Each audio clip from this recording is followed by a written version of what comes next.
Dans cette séance, du coup, nous allons renommer un petit peu nos matériaux, hein, donc des différents mèches. Hein. Donc là, si on passe en mode pré-rendu, donc ici avec donc la petite sphère, la troisième petite sphère, on passe dans un mode de rendu, donc un petit peu allégé, d'accord, donc qui ne comprend pas nos lumières, mais qui a un propre HDRI et des propres paramètres. Donc on va juste changer en fait donc les matériaux de nos éléments. Donc ici, on va mettre donc M creepy 01. On va faire un CTRL A, un CTRL C. Hop. Et là, on va prendre, donc du coup, tous les arbres creepy, on va assigner ce matériel-là. Donc là, creepy, hop. Donc là, c'est juste pour nettoyer un peu la scène et lui donner un peu de densité, quoi. Donc là, hop, on va dans la liste, on tape creepy, et on sélectionne le mesh pour tous les arbres creepy, d'accord? Donc là...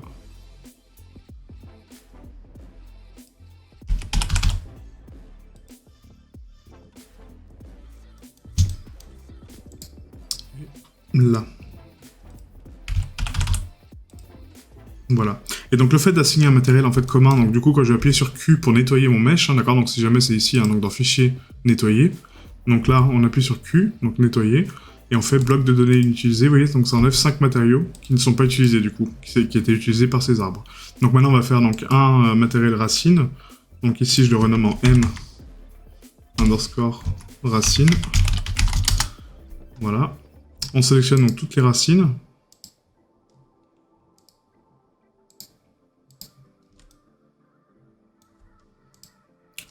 Alors, donc ça c'est le sapin, hop.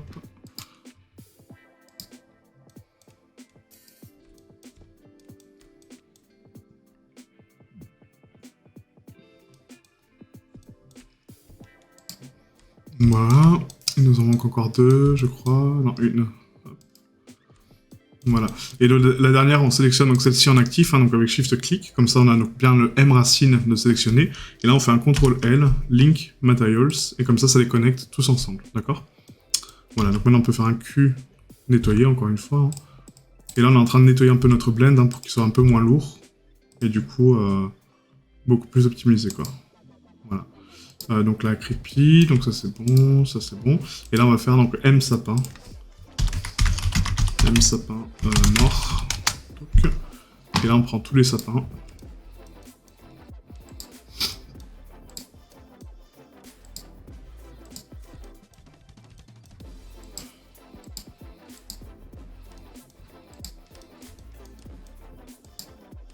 Voilà, donc là on active donc le dernier, hein, donc le sapin mort, CTRL-L et Link Materials.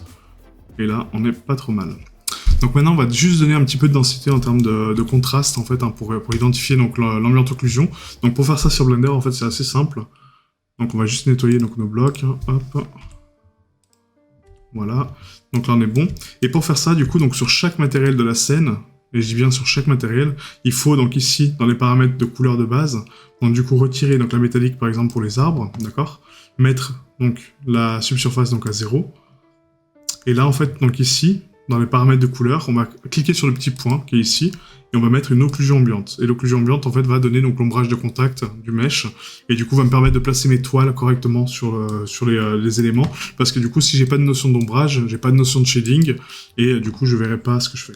D'accord? Donc là, pareil, hein, pour les racines, donc on met 100%, donc ici, 0% de métallique, on met l'occlusion ambiante, on met à 128, voilà. Les arbres creepy, bah pareil. On enlève la métallique, on met l'occlusion ambiante, on enlève la surface, et on met la couleur. Et donc ici, les échantillons à 128. Voilà. Ensuite, on a donc nos roches. Donc là, on prend toutes les roches. Tac. Voilà. Donc là, pareil, donc 0% de métallique. On va prendre l'occlusion ambiante. Et là, on renomme ça en M. M roche. Main. Donc ça, c'est la roche principale. Et du coup, on est bon. Donc là, 128 au niveau des rayons. Et hop. Ensuite, pour la maison, donc pareil. Hein, donc voilà, vous faites ça sur tous les meshs. Hein, donc ça prend un peu de temps, mais au moins, ça vous permet de juste de voir là-haut des éléments. Et du coup, d'avoir quelque chose de propre, quoi. Donc là, on a maison 02. Hop, là, c'est la maison. La maison. On n'avait pas un truc toit. Ah non, on avait fait qu'une carte UV pour la maison, c'est ça, hein, ouais. On a fait donc les fenêtres. Donc là, pareil, pour les fenêtres, on met donc l'occlusion ambiante ici, à 128. Et pour les portes, voilà, comme ceci. Ensuite, pour le terrain, donc pareil, même nuance. Donc là, on va mettre donc un M terrain.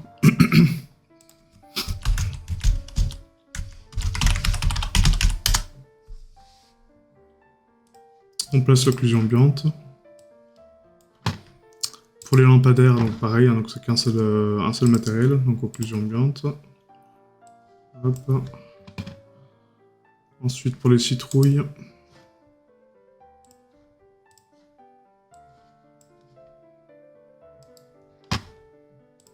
Là, pour les barrières, donc on va renommer ça en M barrière.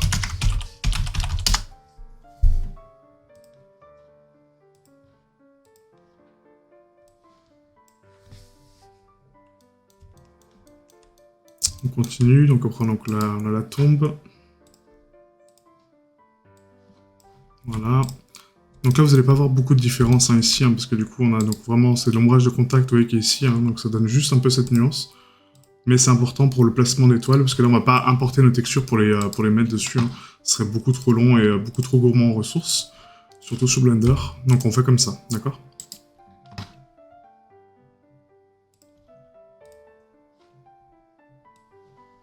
Hop. Et là, je pense qu'on est pas mal. Après, il manque donc les crânes.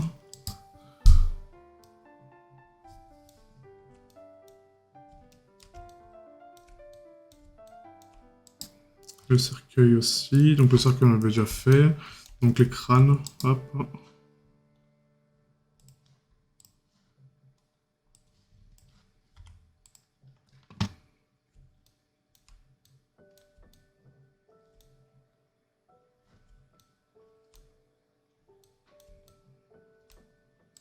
La roche, on l'avait fait, donc ça c'est bon.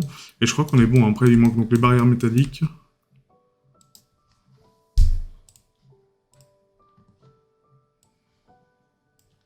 Voilà. Le caveau.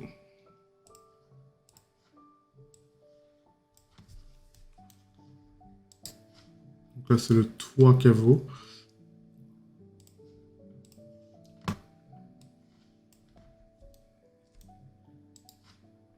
Là, c'est... Donc mur caveau, donc ça c'est toit caveau, ça c'est aussi les pots de fleurs.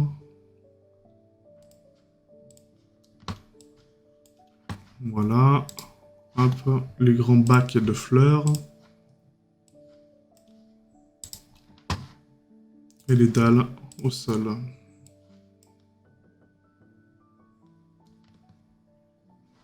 Voilà. Donc ça donne juste le contraste qu'il faut pour pouvoir placer nos éléments, comme ça sans texturing, et juste avoir l'ombrage. Et là on pourra placer nos toiles d'araignée sans problème, quoi. Voilà. Donc du coup pour isoler donc, un élément, pour placer des toiles dessus, donc là je pense qu'on va prendre quelques-uns des lampadaires en fait, et placer du coup donc, des éléments dessus. Donc là ce qu'on peut faire éventuellement... On va repasser en mode solide pour l'instant. On va passer en rayon X, et là on va prendre donc, les lampadaires. Donc un par un du coup, pas de choix. On va faire un CTRL J pour les joins. Donc sur la structure, CTRL J. Parce que là, si on l'isole, non, c'est pas la peine de les joindre, parce que sinon ça va prendre un peu trop de temps. Donc laissez tomber le join. On prend juste le lampadaire, en fait. Voilà, ici. Hop. On fait un slash pour l'isoler. Et là, on va modéliser donc un plan pour afficher notre toile d'araignée. Donc on passe en pré-rendu, encore une fois. On fait donc... On sélectionne donc ici un point, peu importe. On place le curseur ici. On fait un plan. Ce plan-là, on le rotate à 90. Hop, comme ça il est face à nous. On va le placer plus ou moins ici. Donc là, il est un peu loin. Hop, voilà. Tac, et tac. Voilà. Donc maintenant, on va créer donc le matériel M-toile.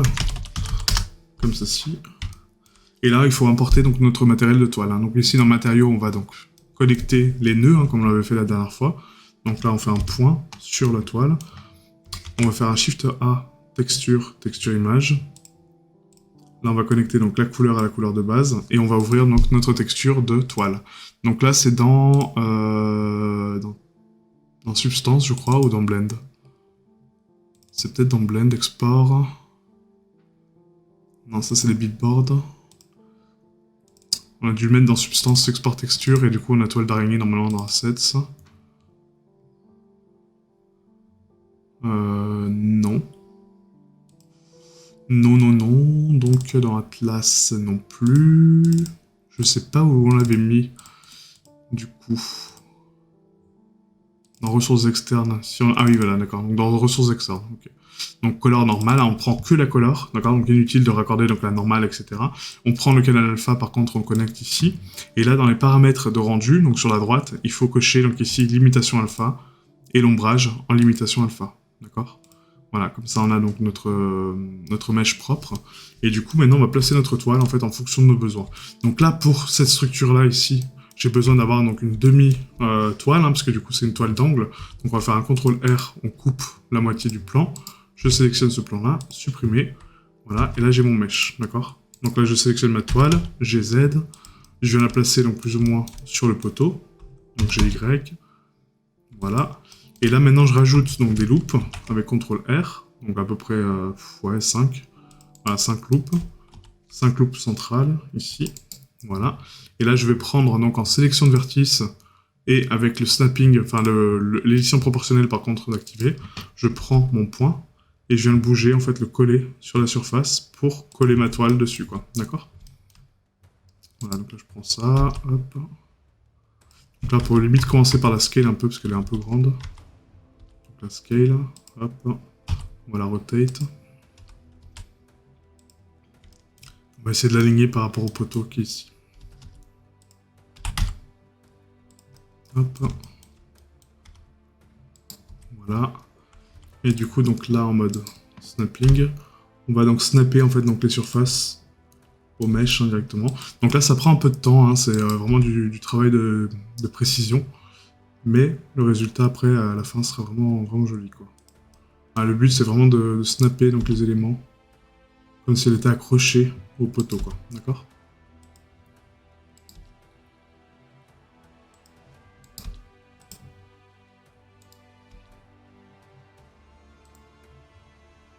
Voilà.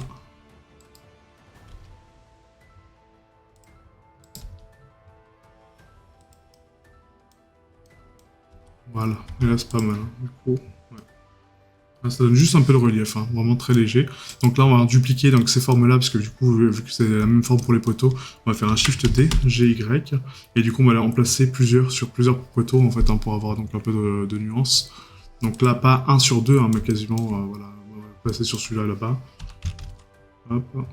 Donc G Shift Z, hein, pour pas bloquer donc, la taille sur Z, et après, vous avez juste à faire une rotation, et à replacer votre mèche en fonction de celui-ci. Voilà, donc là, Y un petit peu, hop, un peu sur GZ. GZ, normalement, on ne doit pas l'impacter, hein. Si on reste à la même hauteur, normalement, c'est bon, quoi. Voilà, donc un peu comme ça, peut-être un peu plus haut. Voilà. Donc là, on va faire un Shift D, G Shift Z, on va en placer un ici. Donc point, pour se recentrer par rapport à la forme. Là, on fait un RZ 180 pour l'inverser. G Shift Z, et on vient de placer directement sur notre mèche. Voilà. Ensuite, on va dupliquer encore une fois, donc Shift D, G Shift Z. On va le placer par exemple ici. Donc RZ, on tourne. RZ 180. Voilà. G Shift Z, on le place sur le poteau. Point. Ah, donc là, vous prenez le temps de faire ça tranquillement, hein, donc c'est voilà. Une petite action sympathique. Voilà, hop. Donc Shift Z, hop, donc là on va le mettre sur le poteau là-bas.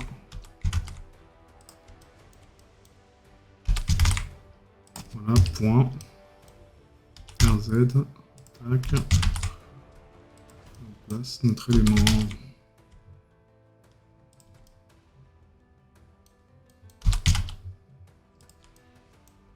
C'est marrant parce que la scale en fait de placement elle n'est pas toujours la même.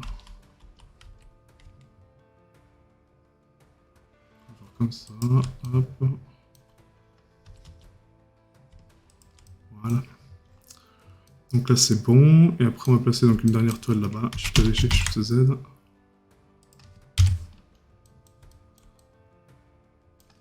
Un Z 90. G Shift Z.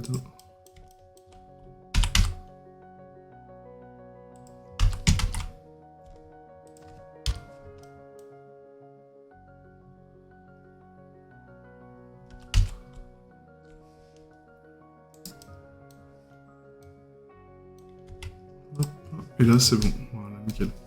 Donc maintenant qu'on a ça, on va prendre donc une toile pleine. Donc là pour les toiles pleines, je pense qu'on va en mettre dans la maison en fait, vraiment ici pour habiller un peu la maison. Donc là on va faire un point sur la maison, on va placer un plan, donc là, Shift A, Mesh, plan. Ce plan on le rotate à 90, on le retourne à 90 sur Z, on lui assigne donc le M toile, donc toile. Voilà, on le déplace sur Z, tac.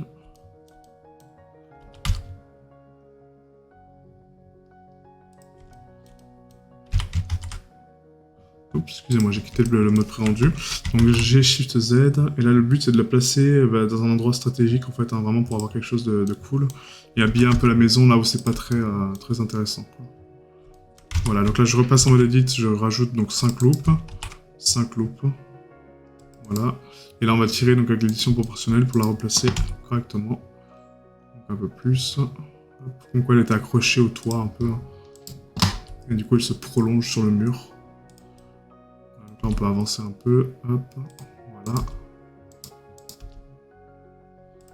Ah, donc après c'est plus de la déco, hein, parce que ça fait pas vraiment toile d'araignée, mais pourquoi pas, on peut se dire voilà, une grosse araignée qui est passée là. Donc là, tac.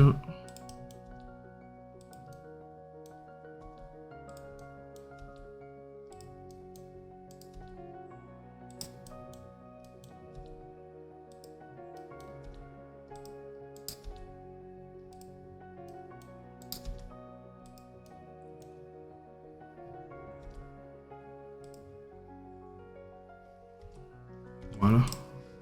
Juste comme ça donne juste un aspect un peu cool, je trouve. Ouais.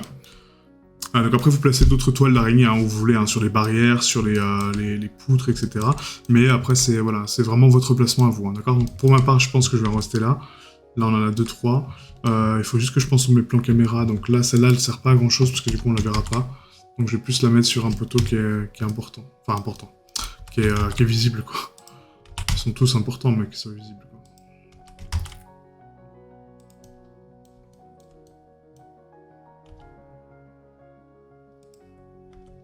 Voilà, plus comme ça. Et là, comme ça, quand on va se balader, il faudra donc faire un petit... Voilà, comme ça. Et à la limite, celle-là, il y en avait un ou pas? Oui, ok, ouais, mais c'est bon. Au niveau de mon placement, je pense que je suis pas trop mal, quoi. Voilà, donc là, on a placé notre toile d'araignée. Donc du coup, la prochaine session, ça sera donc l'export de toute la scène et l'import sur Unreal, pour ensuite donc commencer à placer nos éléments en fait, hein, sur la scène, et juste en fait préparer la scène au départ, et après on fera donc la création de nos personnages, les animations et tout ça, et après il y aura une grosse session sur Unreal pour la scène finale.